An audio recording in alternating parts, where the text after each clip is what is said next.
Hello, it's time for another Bhagavad Gita video, and today I'm doing chapter 7, verses 19 to 23. And you'll remember in the previous video I had talked about the different motivations of people to try to connect to the divine.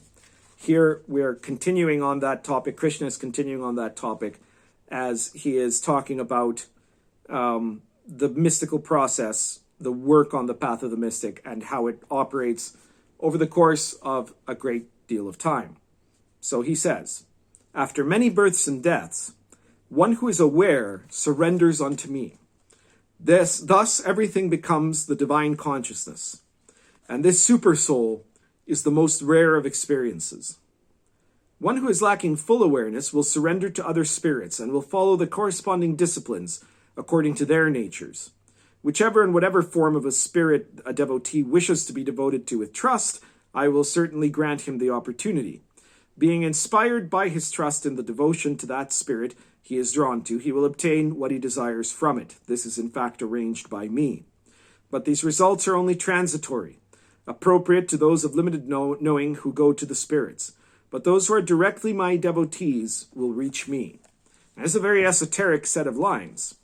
First of all, he starts out talking about many births and deaths and reincarnation. Now, I think that you can look at this from the perspective of reincarnation, and that is certainly a valid thing.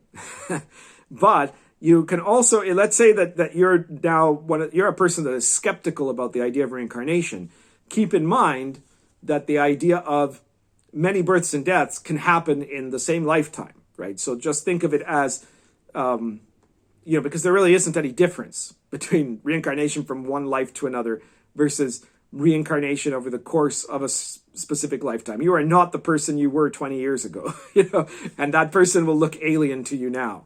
So after many births and deaths can mean after a number of cycles of attempting to work and understand, because the mystical path is a set of cycles where in each one you gain something and you grow, and then there's stagnation, and then there's some kind of crisis, and then after that a new breakthrough.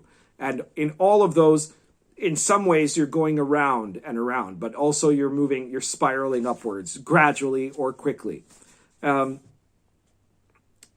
So remember also in these lines, when Krishna is talking about me, so he says, after many births and deaths, one who is aware surrenders unto me.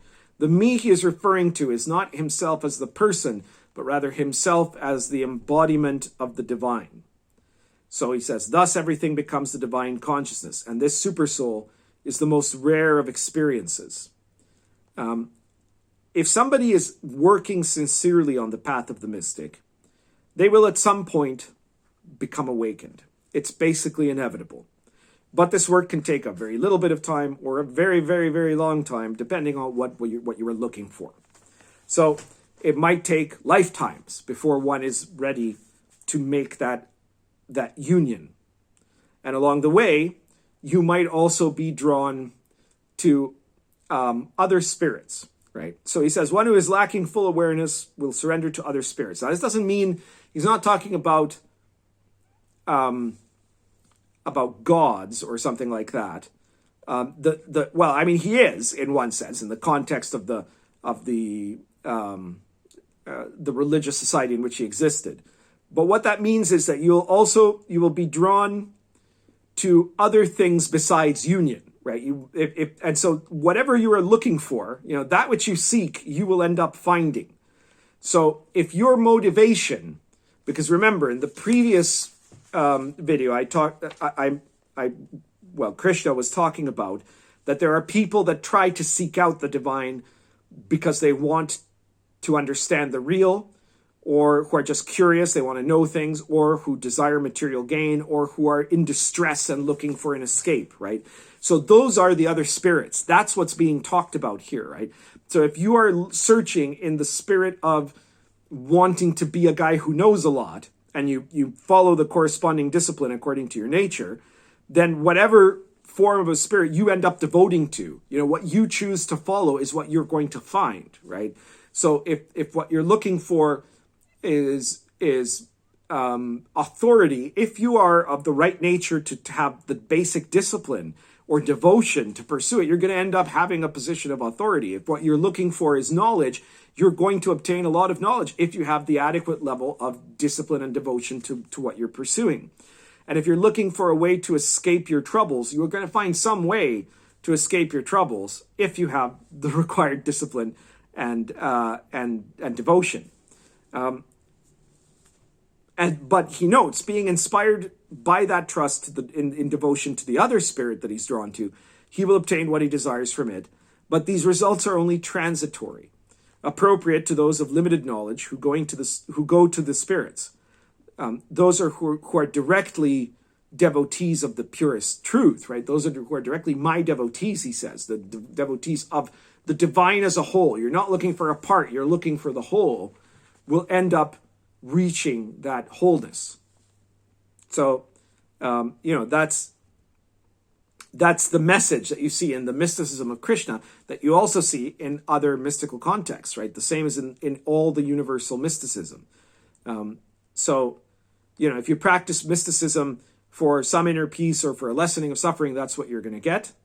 If you practice it to get to some kind of state of bliss, that's what you're going to get.